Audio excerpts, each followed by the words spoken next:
isn't easy to say, 'cause we haven't talked in a month. And when you see me with him, you'll probably think I moved on. Yeah, Pagi hari menjelang siang, Garvin terlihat duduk berhadapan dengan Haris dan seorang pengacara. Ya, pengacara yang Garvin minta untuk mendampinginya nanti di kasus perceraiannya bersama Kela. "Vin, lo serius, Vin?" tanya Haris sekali lagi pada sahabatnya. Sepertinya, perkara masih belum lengkap untuk membawa kasus ini ke pengadilan, Pak Garvin. Saya akan kembali lagi untuk membahas hal ini. Ya, jangan terlalu terburu-buru.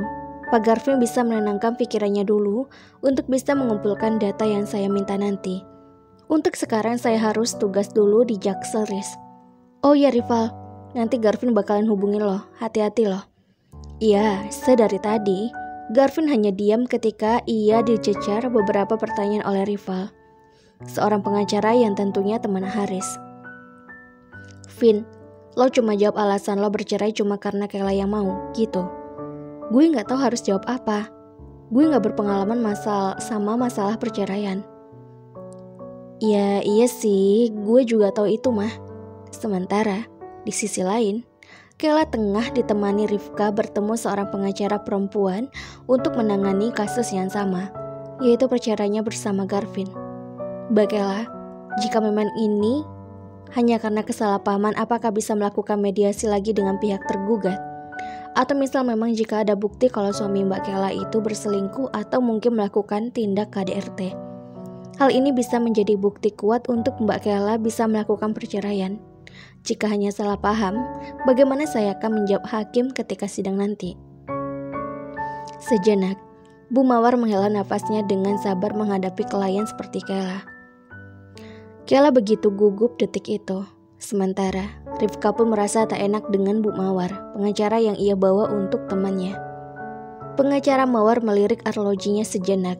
Sejak tadi, Kela terus terbata ketika ia menjawab beberapa pertanyaan dari Bu Mawar. Padahal datangnya Bu Mawar adalah benar-benar ingin bantunya. Begini saja Mbak Kela, kita akan melakukan pertemuan lagi. Mbak Kela bisa berpikir 2 kali untuk menyiapkan kalimat yang bisa mendukung kasus ini bisa diselesaikan. Mbak Rifka, kalau gitu saya mau pamit dulu untuk hari ini karena saya harus mendampingi klien saya yang lain. Baik Bu Mawar, itu nanti urusannya gampang. Terima kasih banyak Bu Mawar. Setelah Bu Mawar pergi, Rifka menyurang kesal pada Kela yang sedari tadi malah tertegun diam. Kay, lo bahkan udah sampai sini jalani permainan lo. Lo gak bisa jawab karena Garvin emang gak bersalah kan? Ayolah. Minimal kalau lo gak bisa jujur sama polisi atas ancaman Xavier, minimal lo kasih tahu Garvin aja. Dahi Kela mengernyit kesal mendengar solusi yang Rifka sebut di akhir kalimatnya. Kela mengusap wajahnya dengan kedua tangan. Ia terlihat begitu stres dan tak tahu harus melakukan apa detik itu juga. Ditambah lagi, perkataan Rifka benar-benar membuatnya malah sakit kepala. Pak Vandra datang dengan panik ke meja Garvin. Ia menyurang menatapi Garvin yang tengah sibuk memeriksa dokumen. Pak Garvin, kenapa Pak Garvin setuju pada jumlah gerai untuk proyek luar ini Pak? Bukannya Bapak bilang kalau tidak pernah setuju dan memilih untuk mengurangi gerai lebih dulu di Malaysia. Pak Garvin bahkan bilang kepada saya untuk mendesak Pak Angling mengurangi jumlah gerai. Tapi kenapa Pak Garvin malah setuju sama hal ini?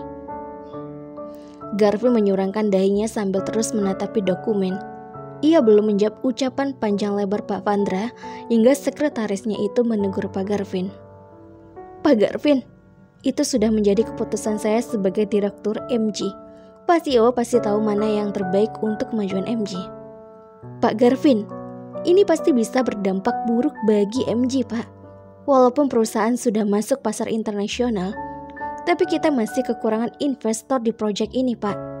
Kami belum bisa menambah gerai. Pak Garvin, bukannya Pak Garvin mau mengusut tuntas permainan Pak Angling. Kenapa? Kenapa Pak Garvin jadi begini? Kita akan kalah Pak Garvin, kita akan kalah. Garvin terdiam menatapi Pak Vandra yang begitu panik. Pak Vandra pun merasa tak enak ketika Garvin menatapinya tajam. Pak Vandra membenarkan sikapnya lagi di depan Garvin. Maaf Pak Garvin, saya lupa kalau keputusan apapun adalah hak Pak Garvin. Saya akan ikuti permainan mereka sesuai yang Pak Garvin mau. Saya permisi dulu. Kita belum kalah, Pak Vandra. Ucapan Garvin membuat Pak Vandra menoleh heran sebelum ia benar-benar pergi. Kita belum kalah. Saya tahu apa yang saya lakukan. Pak Vandra jangan takut. Selebihnya, tolong ikuti aturan mereka untuk saat ini. Dan dokumen yang saya minta untuk bukti, apakah sudah lengkap? Maaf Pak Garvin, saya sudah dapat beberapa. Untuk saat ini, saya sedang mengusut laporan keuangan perusahaan. Masalahnya, sebelum itu masalah laporan keuangan dipegang oleh Pak Angling sendiri. Maka dari itu saya benar-benar curiga terhadapnya. Bukan curiga, memang dia yang melakukannya. Hanya saja kita butuh waktu untuk bisa ungkap semuanya. Saya minta maaf mengejutkan Pak Vandra sebelumnya, karena tidak bilang kalau saya tanda tangan proyek penambahan gerai itu. Tidak Pak Garvin, harusnya saya yang minta maaf atas tindakan saya yang panikan. Saya permisi dulu Pak. Garvin menghela nafasnya menahan kesal. Sejenak, ia ingin sekali balas dendam dengan Xavier. Namun, saat ia berpikir untuk balas dendam, ia selalu teringat dengan pengkhianatan Kayla. Lagi-lagi, hatinya berkecamuk dengan luka yang diberi istrinya. Kayla sedang bingung menatapi undangan pernikahan dari Rima, resepsionis perusahaan MG yang mengundangnya untuk datang ke pernikahannya. Sejenak Kayla takut jika ia datang, ia pasti akan bertemu dengan Garvin. Kalau lo gak datang, lo kalah Kay. Garvin pasti akan berpikir lo masih cinta sama dia. Sementara, maunya lo Garvin benci sama lo kan, dan semua itu menurut lo bakalan lindungi dia. Ya, sejenak perkataan Rivka memanglah benar, namun tak ada pilihan lain selain mencintai Garvin secara diam. Malam itu, Xavier menjemputnya di mobil. Kayla bergeming. Padahal sedari tadi, Xavier memujinya kalau Kayla tampil cantik malam itu. Lo pasti mikirin nanti bakalan ketemu Garvin kan? Kayla terdiam. Jujur, hatinya masih begitu membenci Xavier.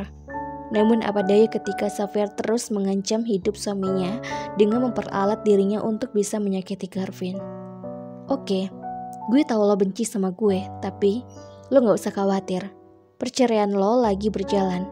Jadi selama kalian belum cerai, lo bisa berperan sebagai istrinya Garvin di tempat umum.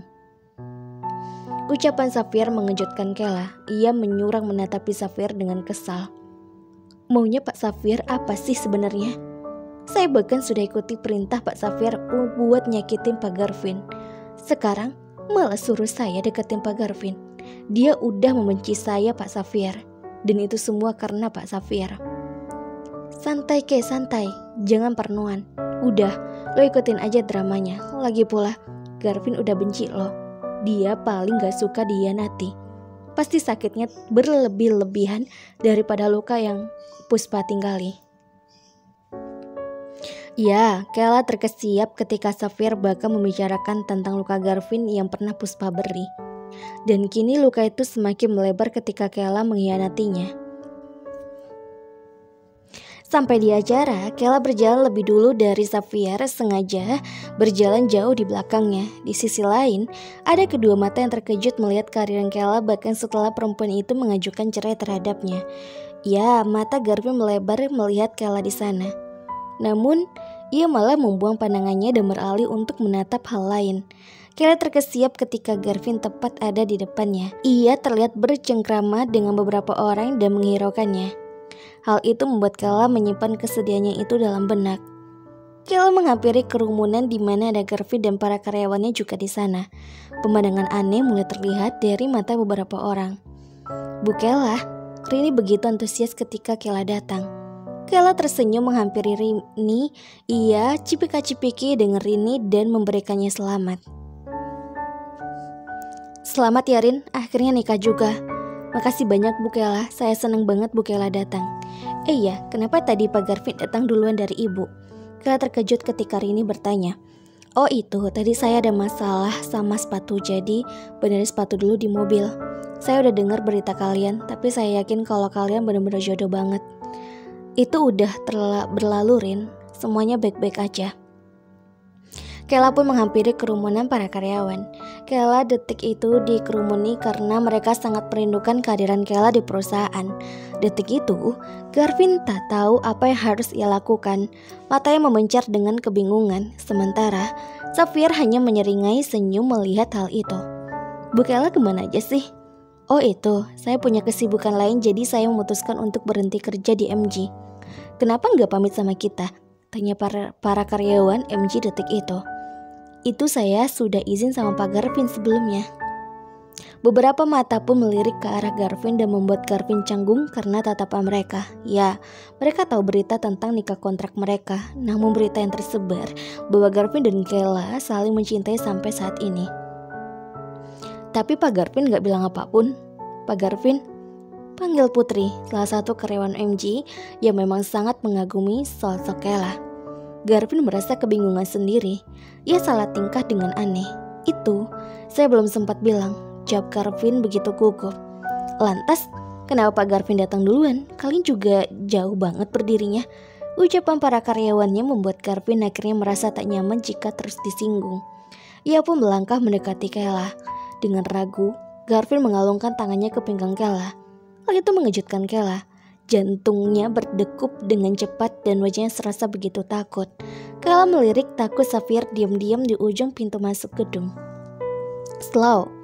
Xavier memberikan isyarat bagi Kayla ketika ia harus bisa memainkan peran di depan semua orang dan menutupi kebusukan Xavier malam itu.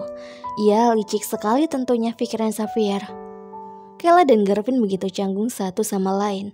Bahkan setelah pertengkaran mereka karena Garvin merasa dihianati, Garvin tak pernah lagi memohon meminta alasan pada Kayla kenapa mereka bercerai. Dan mereka pun tak pernah berkomunikasi lagi sejak hari dimana Kayla ketahuan mengkhianati Garvin. Garvin menjadi salah tingkah namun hatinya begitu jengkel karena terus teringat pengkhianatan Kayla. Garvin tersenyum pada seluruh karyawannya ketika ia menggandeng Kayla untuk mendekat. Halo Novelers, jangan kemana-mana ya, tetap di channel Mimin, channel Feby Vitaloka. Jangan lupa untuk subscribe, like, dan komen. See you next.